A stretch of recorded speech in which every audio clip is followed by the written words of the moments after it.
గత సీజన్లో సన్రైజర్స్ హైదరాబాద్తో మ్యాచ్ అంటే ప్రత్యర్థి జట్లు ఎటువంటి ప్లాన్ లేకుండానే బరిలోకి దిగేవి.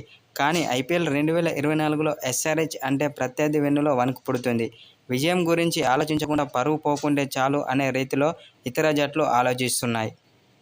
ఎస్ఆర్హెచ్ బ్యాటింగ్ టైంలో ప్రత్యర్థి బౌలర్ ఓవర్కు 12 పరుగులు ఇస్తే అతడు కట్టుదిట్టంగా బౌలింగ్ చేశాడనే మెచ్చుకునే పరిస్థితి వచ్చింది. హైదరాబాద్ బ్యాటింగ్లో ఓవర్కు కనీసం 10 పరుగులు రావడం కామన్గా మారింది. అంతలా మన తెలుగు టీం చెలరేగిపోతుంది.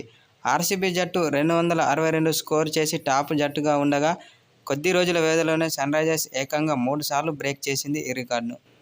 అయితే టాప్ స్కోరర్ జట్టుగా పేరున్న ఆర్సీబీ పైనే 287 పరుగుల రికార్డు స్కోర్ చేసింది ఎస్ఆర్హెచ్. అయితే బలమైన ముంబై ఇండియన్స్ను కూడా ఎస్ఆర్హెచ్ వదిలిపెట్టలేదు. గత మ్యాచ్లో ఢిల్లీ క్యాపిటల్స్పై కూడా విరుచుకుపడింది ఎస్ఆర్హెచ్.